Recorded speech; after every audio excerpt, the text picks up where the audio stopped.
How you doing, folks? Descattys. In this video, I've had some interest from people wanting to know about my jacket, my new jacket I'm using. If you're a regular follower to my channel, you know that I always wear, pretty much 10 times out of 10, I always wear a pintail Explorer Smock by Ridgeline. But a couple of years ago, I was given a MTP Smock, a British Army issue one by Tockarora Woodsman, who's now Dan and His Dogs on YouTube. I'll put a link to his channel below if you want to go and have a look at his little channel there. And when we were out camping, he came, as if some of you might know, he came all the way down from Catterick to want to come camping with me. What a nutter! But anyway, all the same, we had a great weekend. You know, we give each other a few little gifts, and you know, we were just chatting and all the rest of it. And then I totally kind of forgot about it. And then a short while later, I received an MTP camouflage smock through the post. Now, for the amount of time that I had it, what I wanted to do is I wanted to make some amendments to it, and unfortunately I haven't got a sewing machine to be able to make all the amendments to it, so I've had to take it to a tailor's. And basically this is what I've come up with so far. While I was at the May Day meet, I had a few people asking me about it, and then I've had obviously other people I've been out camping with as well, and I've also seen some comments on other people's channels like Mac Tightwad. Some people have asking about my jacket as well, so here it is. Alright, so basically what I've done is this is the jacket. This is basically the British Army MTP Windproof Smock. Price range, they're pretty cheap. They're not an expensive coat, but fortunately for me, I got this one brand new. Dan literally sent this through the post. Now when I got it and I actually put it on, it was quite a long coat. It come down to probably just by my knees, or just about near my knees. It was almost like the size of the old sort of Arctic windproof sort of Falklands parkas that you used to get. And unfortunately I didn't really want it that long, so what I've done was I come up with some little ideas myself. Nothing special, nothing unique, nothing out of the ordinary. Literally what I've done was I took it down to a tailor, and what I've done was I got her to do a bit of work on it for me, and obviously what I'll show you now is the bits and pieces I've had done to it. So the first thing I've had done to it really was, it's an actual full-length zip that opens up and you just put it on as normal. But what I did, I've actually had it turned into an over-the-head smock. I'm more of a person that likes that kind of jacket. So the first thing I had done to it was I had half a zip put in. So the zip comes down to about, you know, just above my belly, you know, sort of like between my belly button and my man boobs, as it were. Alright, and it basically does up as usual. Okay, the other thing that you notice first of all is the colour of it. I've had it dyed. What I've done was I've got one of those dyes that I think Revlon do or something like that, or Draylon, whoever it is. And what I've done was one of those balls, literally just, you know, cleaned out the washing machine as best I could, stuck that ball in there with a jacket, and then I obviously with just a normal olive green colour, I put it through the washing machine with that, and it's kind of produced that sort of slightly subdued colour. It's not as bad as normal camo. I'm not really one for wearing camo stuff normally, but I actually don't mind wearing this jacket. And then the only other thing that I've done to it, I've had a set of woolen cuffs put on it, a bit like the old Parasmock. Now when I actually took it into I took it into a second tailor shop to have it done. I've got another thing to tell you as well, but when I took it into the tailor shop, this other one, to get it done, I said to him, I want a set of woolen cuffs put on it. Yep, no problem. And then when I went to pick the jacket up, the person in the shop said to me that, oh, well, we didn't actually confirm whether or not you wanted the cuffs put right on the end, like you would see on the sort of Parasmocks, or did you want it sort of how I've got them now? And at first, I was a little bit sort of, oh yeah, I kind of wanted them, you know, I would like to have had the cuffs on the end, but actually I don't mind how they are now. So I've actually got the woolen cuff, and then I've still got access to the other cuff as well, so it gives me a little bit more sort of protection if I want to use it, okay?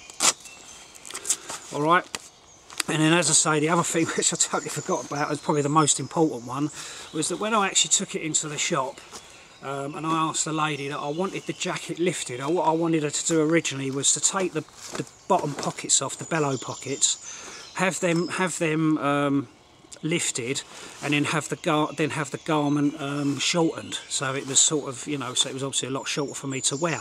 But what she said to me was, when she was actually looking at it, that because of the pockets the way they are, it's almost like that they've got the holes there where the pockets are. So what she basically done was, is if I come back slightly you can pick it up, but what she done was she literally lifted the jacket up about 3 inches from the waist. And it's come out really well. I'm really pleased with it. I was really sort of a bit concerned, you know, hummed and hard, you know, when you take it to a tailor and you or a tailoress and you want them to do some amendments to a particular product that you've got. Obviously, you know, it's always that bit of a, you know, bit of a concern, I suppose. And basically what I have is this is my finished result. I've got nothing else right now that I want to do with the jacket. Now, when Dan gave it to me, and the first thing I did when I tried it on, my instant natural reaction was to go like this, was to put my hands into some kind of pocket. And what impressed me straight away, that when I was literally, if you can imagine this as a mirror now, I literally stood there, I was like, talking to myself in the mirror, I was going, it's got fleecy pockets, it's got actual fleecy pockets, yeah, so it's actually got fleecy bellow, in the actual, you've got the bellow pockets there down below, these ones here. Okay, but you've also got a fleecy pocket there, which is, you know, which is a great little hand warmer if you don't want to put your gloves on. Obviously, it's got field dressing pouches either side. I've actually got a field dressing pouch in one of them right now, which I obviously keep in there all the time. I'm not going to go through everything that's in my pockets. I literally just wanted to show you the field dressing pocket, but there's obviously one on the other side as well. It's got the chest pockets as well. It's got a little pocket here for your compass. All right. It's got an epaulette sleeve if you want to, maybe if you're in the military, army cadets and all the rest of it, you might want to put your rank sleeve on there. For me, not in that sort of game anymore, so I don't have to worry about that sort of thing. And then obviously you've got the breast pockets as well, which is ample room in them. And also another thing that I like as well is having the 2 zip pockets here, which are kind of handy for accessories, and almost like a mat pocket. I think that used to be, I always used to remember that, sort of like what the Army Air Corps used to use. And I remember having a combat jacket done for me while I was in the military, and this is one of the things I had put on it. I actually had a set of these pockets put on it to put a map in and the like. Alright, but for sort of military use, you know. The hood rolls away nicely, it tapes up there nice and cushy at the back. Right, that's all nice and tidy. And then one of the final things that I liked about it that really impressed me as well was the fact that it's got vents under it as well. They're actually, you know, the actual jacket opens up, so you can zip that up, you know, obviously if it's colder or whatever. But if you're someone like myself, I do get quite hot and quite sweaty, as it were, so it's actually quite handy to have as a means of, you know, ventilation to your body, I suppose, stop you sweating quite as much. Alright, and that is generally it, right? So I literally had I dyed the jacket myself, took it to a tailoress. She actually lifted the jacket up for me and then put the half zip in, and then I finally had the woolen cuffs put on it. So it's kind of made it just a little bit more sort of personal for myself. So those folks out there that were sort of interested in what I'd done to my jacket and all the rest of it, that's basically it. The only other thing that I thought about was when I first going to dye, I toyed on the idea about having it a brown colour, and I didn't. I sort of just went for the olive green, because it was just, you know, I kind of felt I was more comfortable with that, as it were. So obviously having it olive green as well, and then literally having the half zip put in, which is my personal choice. I like to have it where I can actually put it on over the head, like an over the head type smock, as opposed to a full length zip. The only thing is now the draw cord doesn't do up in the middle. I don't have it done up in the middle anyway, like some people might do. Some people like to put a draw cord in there. You might be able to, you know, maybe take it to a tailoress, and they might be able to make that kind of adjustment. I literally, with mine, just have the elastic with the cord locks underneath, and that just brings the jacket up just a little bit higher if I want it to, which is what I tend to just wear all the time anyway. Almost like the old Brecon pouch, where you used to stuff all the ammunition down the front of your jacket and stop the ammo and whatever else from falling out. And that really, folks, is about it. I mean, the good thing about these jackets is, like, they're so cheap. I mean, you know, don't get me wrong, I mean, there's some great, brilliant bushcraft coats out there. I've even got a Swazi tar, and I very rarely wear it. You'll hardly ever see a video of me wearing that jacket, because I get bloody hot. And for me to wear that jacket, I've got to wear it in the winter.